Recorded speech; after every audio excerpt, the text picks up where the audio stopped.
نماز پڑھنے سے روزی میں برکت ہے، تو پھر اس کا مطلب یہ ہے کہ جب ٹائم آئے نا نماز کا تو گاہک جتنے مرضی کھڑے ہوں پھر دکان بند کرنی چاہیے، پھر نماز پڑھنی چاہیے، کیونکہ روزی تو اللہ نے دینی ہے، گاہکوں نے تو دینی۔ تو سب سے پہلے ضروری ہے مضبوطی ایمان۔ میری طرف دیکھیں جی، آپ ویڈیو ضرور بنائیں پر میری طرف بھی تو دیکھیں نا جی، اللہ آپ کو خوش رکھے۔ موبائل اللہ تو مہنگے مہنگے دے وے پر ساری دیڑی یہ کام تری نہ کریں، آپ بنائیں ضرور، میں ویڈیو بنانے سے منع نہیں کرتا، سارے بنائیں بے شک، پر دیکھیں میری طرف، میری بات پر غور کریں۔ دوستو، مضبوطی ایمان، توکل، اللہ کی ذات پر بھروسہ۔ آپ کبھی میدان کربلا کا پورا نقشہ اپنے سامنے رکھیں نا، پورا نقشہ، دو چیزیں ہیں۔ امام حسین کو نظر آ رہا ہے اب شہادت ہو جائے گی، اتنی بڑی فوج آئی ہے، خدا کی حکمت کے تقاضے سمجھ میں آ رہے ہیں، حالات کیا ہوں گے سمجھ آ رہی، پر ایک لمحے کے لیے بھی ان کا توکل کمزور نہیں ہوا۔ اپنے رب پر جو مضبوط بھروسہ ہے، مضبوط، سیدہ طیبہ طاہرہ حضرت فاطمہ الزہرا رضی اللہ تعالیٰ عنہا نا اونٹ کے بالوں کی بنی ہوئی چادر اوڑھ کر چکی پیس رہی تھی۔ یہاں بیویاں بڑا روتی ہیں، غریبی بڑی ہے، بڑی غریبی ہے، حالانکہ اب کون بندہ پیبند والے کپڑے پہنتا ہے جی، دور ہی گزر گیا۔ اب تو بڑی مشکل سے وہ لوگ ملتے ہیں جو جوتا ٹوٹ جائے تو گانٹھ کے پہنے، ورنہ تو نئے جوتے آ جاتے ہیں۔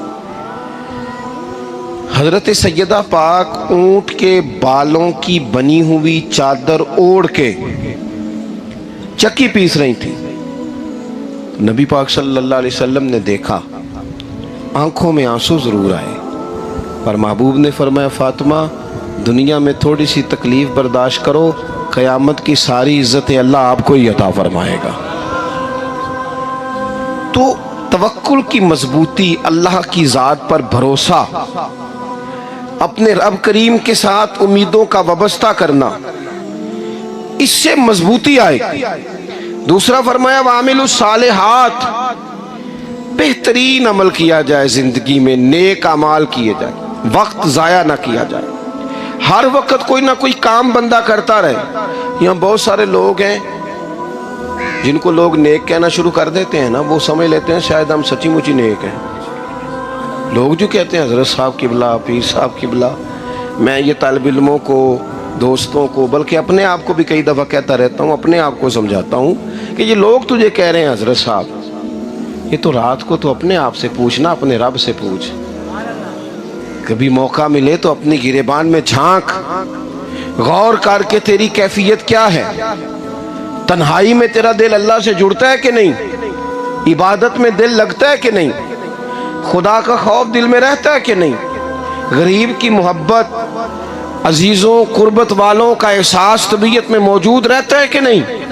ویسے تو میرا مطلب ہے، لوگ کہہ دیتے ہیں حاجی صاحب آپ بڑے سخی ہیں، تو اس سے تو نہیں نا بندے نے سخی ہونا، سخی تو تب ہونا ہے جب اللہ کی بارگاہ میں مقبول ہوگا۔ اعمال صالحہ، نیک کام، اور وہ کرتا رہے بندہ، کوئی بھی کام اسے نیکی کا مل جائے نا۔ دیکھو نبی پاک صلی اللہ تعالیٰ علیہ وسلم نے فرمایا نیکی کو کبھی حقیر نہیں سمجھنا،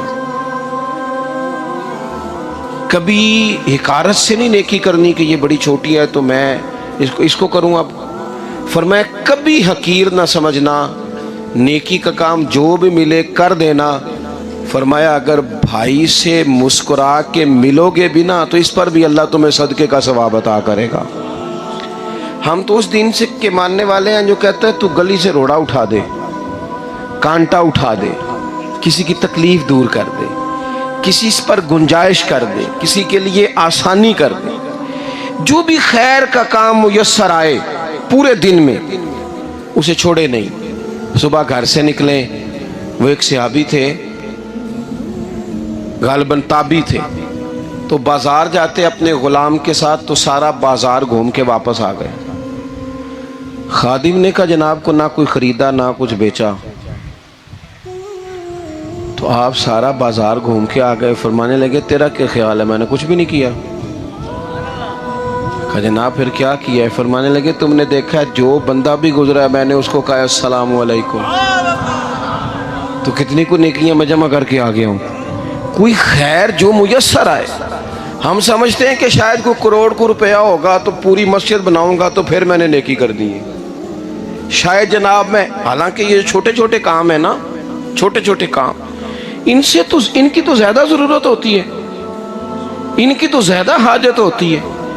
کوئی آپ رستے میں گزر رہے ہیں تو نیچے کوئی کھڈا بنا ہوا ہے تو اس پر ہم کیا کرتے ہیں، گاڑی میں بیٹھ کے تبصرہ کرتے ہیں، اے روڈ کھورے کدوں بننا ہے. بھئی یہ کھڈا ہے نا تو آپ نیچے اترے نا، تو آپ دھابڑا لیں نا، کئی پکڑے نا، یہ تو 5 منٹ کا کام ہے، یہاں آسانی کر دیں نا، آپ اس میں گنجائش کر دیں. حضور سید عالم علیہ السلام نے فرمایا، امام راضی نے حدیث لکھی ہے، قیامت کے دن ایک بندے کو اللہ معاف کرے گا تو مالک، وہ بندہ عرض کرے گا، یا اللہ میں تو بڑا گنہگار ہوں، کس وجہ سے معافی ہوئی؟ فرمایا رات کے وقت تو گزر رہا تھا، تیرے پیر سے روڑا ٹکرایا تھا اور تو نے اٹھایا ادھر ادھر دیکھ کے کہ کوئی اللہ کے کسی بندے کو تکلیف نہ ہو جائے. کہا مالک ہو وہ تو میں نے، زمانہ بیت گیا، کوئی اتنی بڑی بات بھی نہیں سمجھی. تو رب کریم نے فرمایا تو رات کے اندھیروں میں بھی میرے بندوں کا خیال رکھتا تھا تو میں تیرا خیال نہ کروں؟ کوئی عمل ہمارے ہاں لوگ کوئی کام نہیں کرتے، بالکل نہیں، کوئی کام نہیں، نہ بڑے نہ چھوٹے نہ سمجھدار نہ ان پڑھ، کچھ بھی نہیں. نشستن گفتن برخاستن، بیٹھو راج کے گپے مارو، تبصرے کرو، فلانا کچھ نہیں کر رہا، فلانا کچھ نہیں کر رہا، اس کے بعد اٹھ کے چلے جاؤ. کچھ کریں، وعاملوا الصالحات، نیکیاں جمع کریں زندگی میں، خزانہ بنائیں، خزانہ. اپنی ڈیوٹیاں، اپنی ذمہ داریاں پوری کریں، ہر وقت کام، ہر وقت ذمہ داری، ہر وقت ڈیوٹی. دیکھیں نا امام حسن اور حسین، ان کی آپ کبھی زندگی کا مطالعہ کریں. فرض نماز کے علاوہ 100 رکعت نماز نفل روز پڑھنی ہے. پتہ کرنا ہے غریب کہاں کہاں ہیں، ان کا خیال رکھنا ہے، اور نیرے پیسے نہیں دینے. ہمارے لوگ غریبوں کو پیسے ضرور دیتے ہیں، عزت نہیں دیتے. ان کو 4 پیسے کی مدد ضرور کر دیتے ہیں پر عزت نفس کا خیال نہیں رکھتے. امام زین العابدین رضی اللہ تعالیٰ عنہ فرماتے ہیں، گزر رہے تھے، آپ دیکھیں نا، امام غزالی حدیث لائے ہیں کہ بندہ اور کچھ نہ کرے، کسی مومن کا دل راضی کر دے تو اللہ 60 سال کی نفلی عبادت کا ثواب عطا کرتا ہے. دل بدستاور کے حج اکبر است، از ہزاراں کعبہ یک دل بہتر است. کسی کا دل خوش کر دینا، اس کو راحت دے دینا، اس کو قرار دے دینا، اس کے لیے کوئی ایسا سامان کر دینا کہ بندہ مطمئن ہو جائے، سکون ہو جائے. یہ ہمارے ہاں جو لوگ ہوتے ہیں نا، سرکاری ملازمین، ڈیوٹیوں والے، ان کی طبیعتوں میں تلخی ہوتی ہے. یہ اگر صرف پیار کرنے لگ جائے نا، میں کچھ میڈیکل سے وابستہ لوگ میرے احباب میں سے ہیں تو میں ان سے کہتا ہوں کہ شفا تو اللہ نے دینی ہے، چلو تم دعائی تو آج کے دیا کرو نا، تم آنے والے کی بات تو توجہ سے سنو. وہ بیچارہ اپنی بات، ہمارے ایک بزرگ تھے تو تعویذ لکھا کرتے تھے، بڑے عالم تھے. مجھے کچھ تھوڑی سی نا میرے دل میں ان کے بارے میں خفگی رہتی تھی کہ آپ اتنے بڑے عالم ہیں، آپ کتاب لکھیں، آپ تعویذ لکھ رہے ہیں، اور پھر لوگوں نے کمائی کرنی ہوتی ہے، آپ تو مفت دیتے ہیں سارا کچھ. اتنی لمبی ڈیوٹی، سارا دن بیٹھے رہتے ہیں آپ اور لکھتے تعویذ ہیں، پڑھائیں آپ. میں نے ایک دن ان سے گزارش کی، میں نے کہا شیخ آپ بڑے آدمی ہیں، جن لوگوں کو اللہ نے رسوخ فی العلم عطا فرمایا ہوتا ہے ان میں سے آپ، اللہ نے آپ کو پختگی دی ہے علم میں، شعوری عالم میں، آپ سارا دن تعویذ. فرمانے لگے یار میں تعویذ نہیں لکھتا، اصل مسئلہ یہ ہے کہ جو تعویذ لینے آتا ہے وہ اپنا سارا دکھ سناتا ہے، تو میں تعویذ نہیں لکھتا، میں نا بس لوگوں کے کلیجے ٹھنڈے کرتا ہوں. میں کسی کا، اب تو بچوں کے پاس ٹائم ہی نہیں، وہ تو ابا کا دکھ نہیں سنتے، بالکل نہیں. وہ تو ڈھونڈتے ہیں کوئی کونا ملے تو جا کے موبائل دیکھیں، وہ تو بیٹھتے ہی نہیں. اماں کہہ رہی ہوتی ہے کہ پتر کو 10 منٹ میرے پاس بھی بیٹھا کر، لیکن پتر مصروف بڑا ہے، ویڈیو چڑھانی ہے اس نے، ٹک ٹاک بنانا ہے اس نے نئی تصویر چڑھانی ہے. ہم الجھ گئے. یہ چیزیں انسان کو نفسیاتی طور پر کمزور کر دیتی ہیں. جو لوگ زیادہ یہ کام کرتے ہیں ان کے حافظے کمزور ہو جاتے ہیں، وہ الجھ جاتے ہیں، انہیں پتہ نہیں ہوتا رات میں نے کیا کہا تھا، صبح میں کیا کہہ رہا ہوں. ہر وقت نہیں، ضرورت کے وقت، ہر ٹائم نہیں، مخصوص اوقات میں. حضرت امام زین العابدین رضی اللہ تعالیٰ عنہ فرمانے لگے، ہم گزر رہے تھے، امام حسین ساتھ تھے، تو رستے میں نا کچھ غربا غریب لوگ بیٹھ کے کھانا کھا رہے تھے. کہتے ہیں ہماری ان پر نظر